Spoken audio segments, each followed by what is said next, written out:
Mecklenburg until the commissioners who were appointed by the governor could name a county seat. Well, these commissioners explored this new county. They looked high and low, and they viewed a number of different sites. And after considering the advantages of each and having due regard to territory and population votes, they reported the village of New Berlin, alias Longstown, as the most eligible and properly situated in the county for the seat of justice. Yes. Well, in 1815, the courthouse was built on a lot purchased from Christopher Siebold for 67 cents. And in May of that year, first court was held in the new courthouse. Well, look, there's the judge himself. Judge Hugh Wilson, out of the courthouse after a full day on the bench. And he's met by his good lady, who's come out to walk him home. Isn't that sweet? How sweet it is. Episode 6, Scene 2, being a hot political issue. The crowds that assembled in New Berlin during its heyday were phenomenal. You can watch it. Large even by today's standards. In August 1852, there was the largest assembly of people ever witnessed in New Berlin. Over 4,000 in all, if you can see it. What could bring such a huge crowd? Only a controversial issue, such as the proposed railroad to come up the west side of the Susquehanna River through Selinsgrove and up through Lewisburg. The courthouse proved too small, so the crowd convened in front of the building.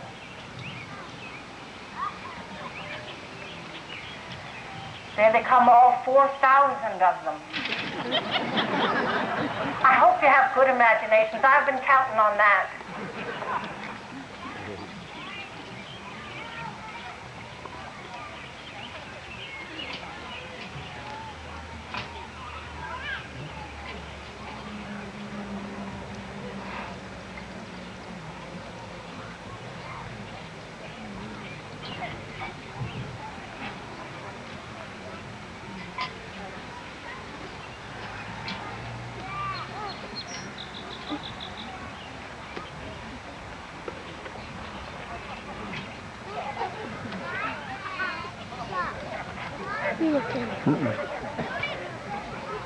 Maybe they're not strong in numbers as they should be, but boy, they look good, don't they?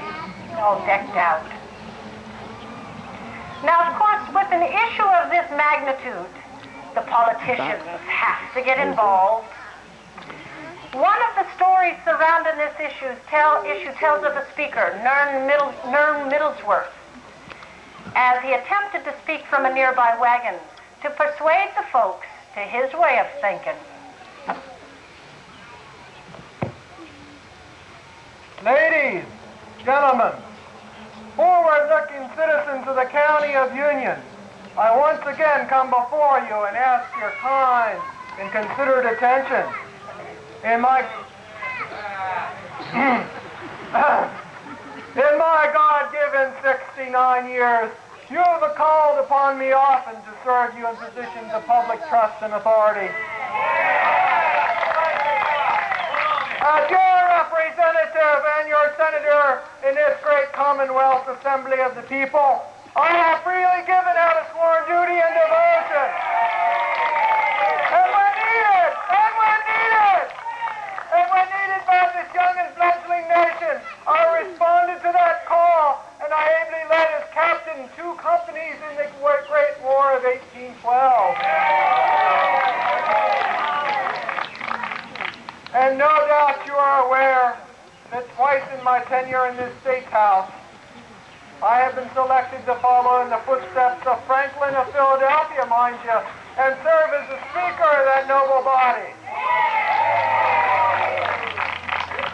Ladies, gentlemen, I come before you not to boast of these triumphs, for surely it was only by the grace of God and the support of a good and decent citizen of the county that I, dear Middlesworth, amount to anything at all. I do, however, come before you as a man of much experience, both in business and in affairs of the people of this county, this Commonwealth, and this nation. I come before you this night to speak of the injustice that has been visited upon the doorstep of our own trusted and forward-looking Board of County Commissioners. Yes, I come before you this night here on the streets of New Berlin, on what surely later generations will come, probably to remember and call a night of indignation, to support Commissioners Heimbach, Harold, and Scheckler,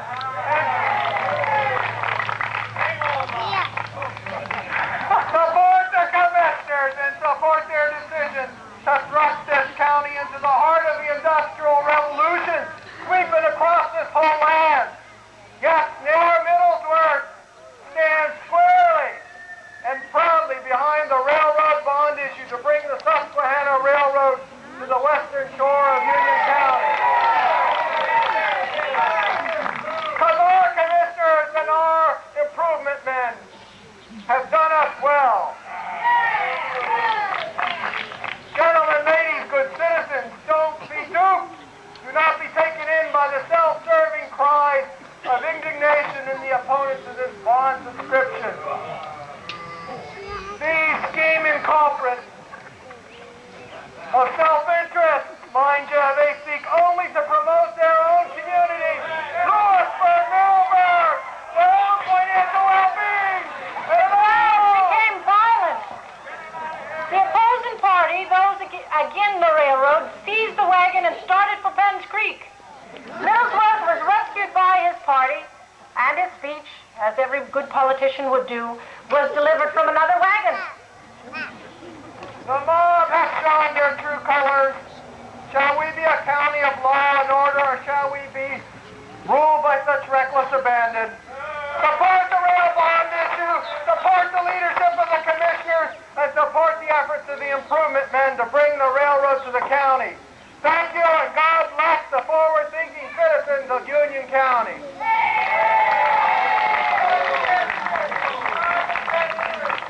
Thank you. Thank you. Thank you. It's kind of nice having John back in the saddle again, isn't it? Episode 7, being education. I'm glad you were on my side 10 years.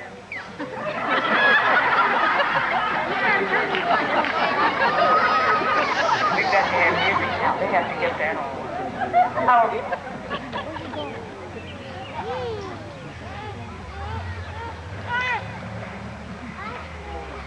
We need to do a little fooling around again before we do some hanky-panky. I'm going to put up some more scenery for you.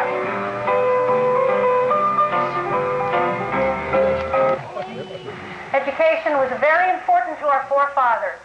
Learning to hunt and fish and build habitats were certainly their first learning adventures. Later they learned to plant, harvest, and store food for long, severe winter months. Children usually followed their parents as they learned to be potters, blacksmiths, tinsmiths, farmers, lawyers, doctors, seamstresses, and milliners.